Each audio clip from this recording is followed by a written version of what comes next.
General information is where you're going to select what type of inquiry this is. And here's where you can kind of get creative. The examples I've been talking about are customer requesting pricing information, but there's tons of other options here. We talked about samples, just any customer service related issues, customer requesting specs. Really, you can get as creative with it as you want. It's really flexible in that way. It can also be used just to manage internal communications. So if you want to assign a task to someone else in the organization, if you wanted to say, like this one I'm going to assign to someone else, like I'm going to tell someone else in the organization, please get pricing for this customer on this item, then that user can get an email and say, Tim assigned this task to you, you need to follow up on it, there's a due date. So let's say that this is a pricing request. This is the user that I'm logged in as, so it'll be whatever your user ID is, and here's where you choose who you want to assign this to. So this will be a list of other people in the organization, and let's say I want to assign this to Anna. So a couple different things can happen here. Either Anna can get an email, as soon as I click the done button, she can get an email to say that the task has been assigned to her, or it can just show up on her homepage, a list of all inquiries that have been assigned to her. I'm going to choose which customer it is we're referring to. I'll choose that 3 brothers. And then these dates are defaulted. The origination date is just a timestamp as to when I'm doing the data entry. But this requested on date, if I wanted to indicate, okay, so I'm doing the data entry today, but in fact the customer requested it 2 days ago, it just took me a couple days to get it in. You can keep a record of that discrepancy if you want as well. And then there's this due date. And this is actually going to be critical because it's going to impact the status of the inquiry. So an inquiry has 3 different statuses. It can be active, which this one will be as soon as I create it. It can be an active inquiry. It can be an overdue inquiry, which means that the due date passed, but we never completed the inquiry. Or it can be completed. So anytime an inquiry is completed is when there's a date in the completed date, then that changes the status to completed. So when you pull up a list of active inquiries, it removes it from that list. Okay, so we said that it's this 3 brothers customer that requested pricing, and now we're going to choose what product or products they requested pricing on. So let's say we pick the cups, and they want 500 cases of cups. Come here and say update. And by the way, if they also provide any kind of documentation along with the inquiry, I don't know if they're providing specification requirements or images that they want on the labeling, you can just upload and attach that documentation here in the Documents and Images section. And the other thing that's interesting, when I click Done here, you'll see it's going to create the inquiry, it creates this inquiry number, and it also, behind the scenes, is going to automatically generate what we call the RFQ document. So if I go back in to this inquiry in the Documents and Images section, you'll see that this inquiry document was created automatically. And what it's doing is, the idea here is this is documentation you can send to potential suppliers to get pricing back. So it's taking the information that we know, like what products the customer's inquiring on, these 500 cases of cups, and it's going to create one worksheet per supplier. How many different worksheets? Yeah, so in this case it's creating 2 different worksheets.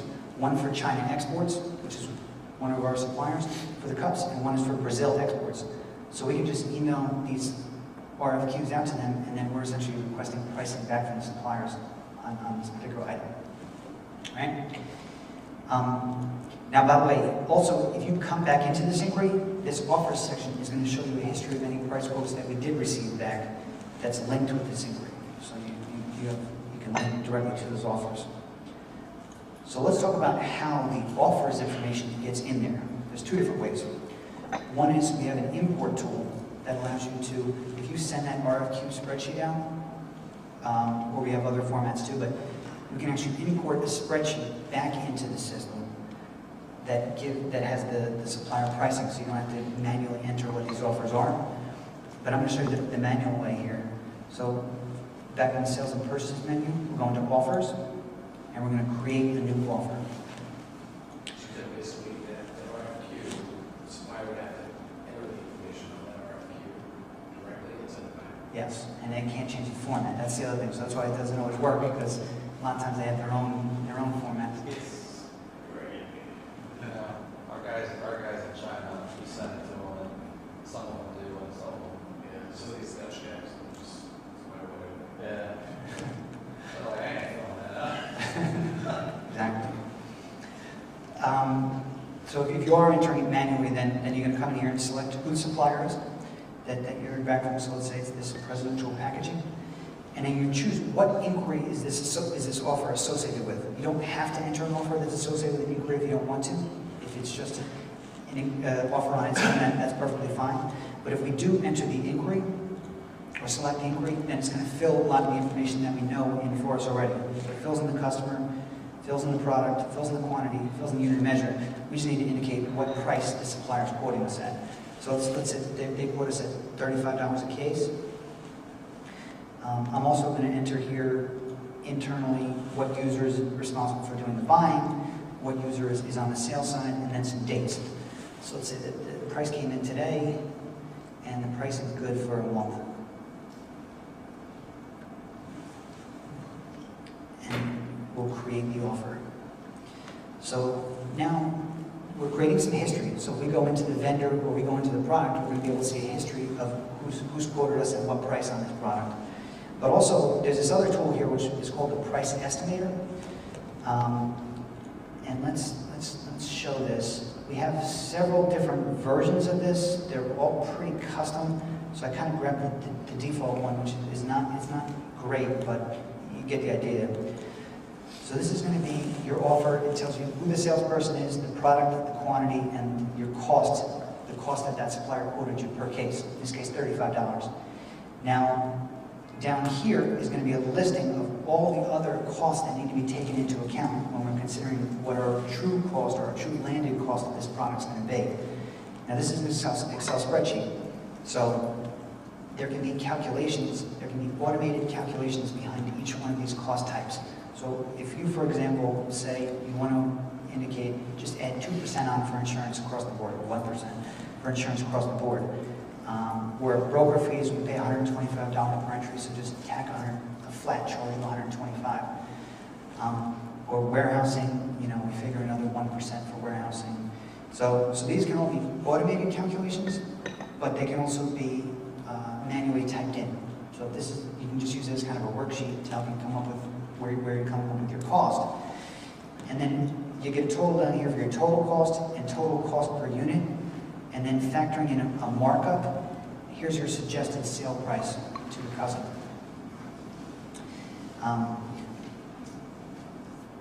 So as I was saying, you can just use this as a worksheet, but if you want to, we can have a button right here that just says, like, use this as target price or something like that. And it's going to take that target price and save it back in the offer. So anytime you generate quotes against this offer, it's going to pick up that price by default.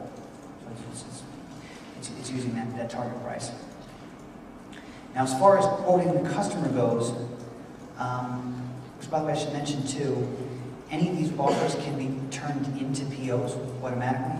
So if you just come in here and say create PO, you just grab any of the offers that are out there and say create PO, and it'll grab all the information from that offer and fill it into the PO screen, so you don't have to enter anything aside from anything that's different. On the quoting side, so back in the sales and purchase menu, I'm going to go into quotes, and we'll choose quote assign. So now we're actually generating, we're getting back to the customer with the pricing he requested the first time. So if we want to, we can copy from an offer. So we receive that pricing from that supplier, they quoted us $35 a case, and we just want to copy all that information in, we can do that. Or if we got quotes from several different suppliers and we want to kind of pick and choose, we get one item from this supplier, one item from this one item from this one. You can pick and choose at the item level as well. But for the moment, I'm just going to say, I'll grab an entire offer, and I'll select that one, and we'll say copy. So it fills everything in. So it fills in the customer, fills in the product, fills in the quantity.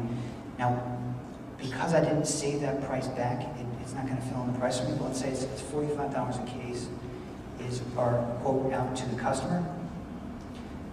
And we can put an expiration date on our quotes as well. and this is going to impact the status of the quotes. So a quote can be active, or it can be expired.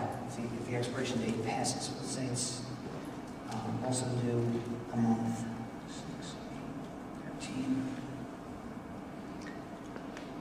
and we'll click assign. Now, I suggest, and the way most users use this is they don't actually do anything more with the quote than that. It's that data entry screen, but you do have the option to actually send out a formal quote document to the customer as well. So if you go into edit print documents, it loads up the Excel spreadsheet and it can be formatted however you want. I'll mention this too while we're here. This is one of the things Amy was going to mention, but you didn't. Part of the newest version is if you want to, your documents can go straight to PDF. They don't have to go to Excel. So if you're just coming into Excel and then converting to PDF, you can skip that step and you can have it go straight to PDF. Now, obviously, you can't modify a PDF document. We all know that. So if you come in Excel and typically type a couple of things in, you wouldn't be able to do that. But if you want to just skip the step of converting to PDF, you can have it go direct if you want as well.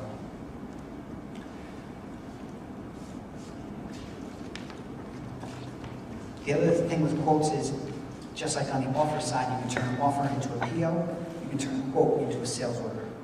Same exact idea. In fact, you can turn, it's not a one-to-one scenario, it's a one-to-many. So if you quoted the customer 5 different items and they only want 2, you're just selecting the 2 different items that they want, and you say create sales order, and it pulls it all into the sales order information. But when you do that, you can just change the price because it's going to go, brand is going to go 5 cents an around. Exactly. If you go at that level. Yep. So it just pulls in the quote information, but if you want to change the price here, you can change it to whatever you want. You can go get something else. Make sense? All right, so we are actually going to break now.